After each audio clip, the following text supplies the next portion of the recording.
Python basic में हम next point start कर देते हैं, Python variables. Okay, Python variable का मतलब होता है in Python variables store data that can be referenced and manipulated later in the code. उसका मतलब क्या होता है, पाइथन वेरिएबल में हम वैल्यू स्टोर कर सकते हैं, कौन सी भी टाइप की वैल्यू उसमें स्टोर कर सकते हैं, जैसे कि नंबर्स होगा, टेक्स्ट होगा, देन कॉम्प्लेक्स टाइप का डेटा होगा, डेटा उस टाइप का डेटा हम वेरिएबल के अंदर स्टोर कर सकते हैं। वो डेटा हम बाद में मैनिपुलेट कर सकते हैं प्रोग्राम में, जिस तरीके से आपको लॉजिक राइट करना है उस तरीके से लॉजिक राइट करके उसको हम इम्प्लीमेंट कर सकते हैं प्रोग्राम में। ओके, वेरिएबल स्टोर करने के लिए बेसिकली वेरिएबल को कुछ वैल्यू आपको असाइन करनी होगी, तो उसके लिए हम असाइनमेंट ऑपरेटर का यूज कर देते हैं। और वेरिएबल डिक्लेयर करने के लिए आपको कुछ रूल्स फॉलो करने होते हैं। ओके, उसमें से फर्स्ट रूल आता है valid names. Okay, valid name का मतलब क्या होता है, they can contain letters, numbers and underscores.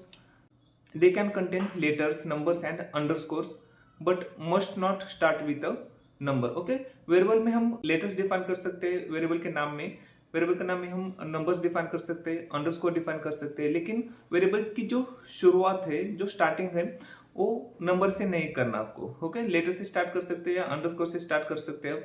Okay, जैसे कि मैंने यहाँ नेम नाम का एक वेरिएबल डिफाइन कर दिया, तो नेम को डबल कोट में वैल्यू असाइन कर दी, क्योंकि पाइथन में हम स्ट्रिंग डिफाइन करने के लिए सिंगल कोट या डबल कोट का भी यूज कर सकते हैं। तो नेम इक्वल टू अमन ऐसा राइट कर दिया मैंने, डबल कोट में अमन राइट कर दिया, तो नेम का एन मैंने कैप्स में कैपिटल में राइट कर दिया।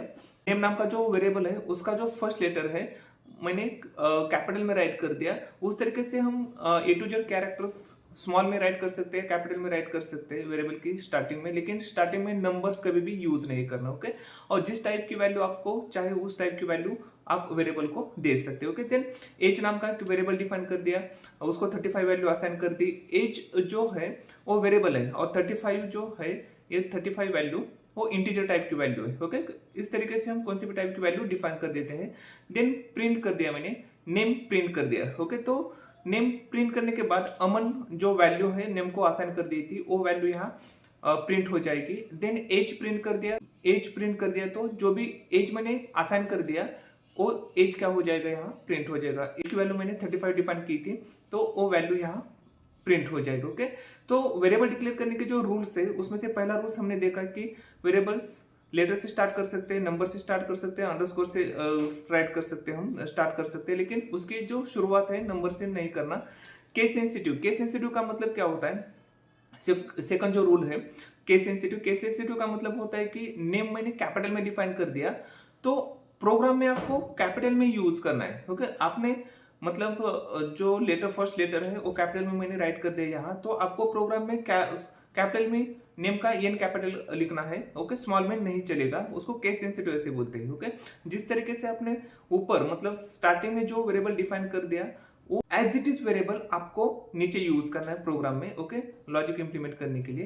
देन यहाँ एज मैंने स्मॉल में राइट कर दिया, एज हम स्मॉल में ही राइट कर सकते हैं। ओके, उस तरीके से वेरिएबल्स को आपको यूज करना है आपके प्रोग्राम में। ओके, थर्ड रूल है पाइथन में जितने भी कीवर्ड्स है वो कीवर्ड्स एज अ वेरिएबल हम यूज नहीं कर सकते। कैरेक्टर्स या अंडरस्कोर से स्टार्ट कर सकते हैं, कैरेक्टर्स जो भी है हम क्या कर सकते हैं वेरिएबल को नाम दे सकते हैं। ओके, वेरिएबल आपका एक नाम का भी हो सकता है, एक कैरेक्टर का भी हो सकता है, और एक से ज्यादा कैरेक्टर का भी वेरिएबल हम वेरिएबल को नाम हम दे सकते हैं। ओके, समझ में आया कि वेरिएबल किस लिए यूज होता है, तो वैल्यू स्टोर करने के लिए। ओके, कौन से भी टाइप की वैल्यू स्टोर करने के लिए वेरिएबल का हम पाइथन में यूज करते हैं। ओके, वेरिएबल का प्रोग्राम देखते हैं।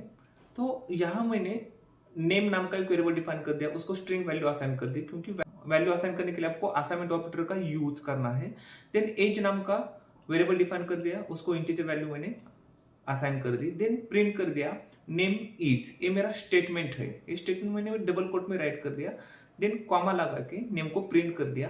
देन एज इज, नेक्स्ट जो फ्रेंच स्टेटमेंट है उसमें age is equal to write कर दिया। देन एज की जो भी वैल्यू है, एज नाम का वेरिएबल है, उसको मैंने क्या कर दिया यहाँ प्रिंट कर दिया। तो आपका प्रोग्राम एग्जीक्यूट करने के बाद okay, name is equal to जो स्टेटमेंट मैंने राइट कर दिया था वो प्रिंट हो जाएगा, और जो नेम नाम का जो वेरिएबल है उसकी वैल्यू अमन प्रिंट हो जाएगी। नेम नाम के वेरिएबल में मैंने अमन नाम की वैल्यू असाइन कर दी थी, वो वैल्यू यहाँ प्रिंट हो गई।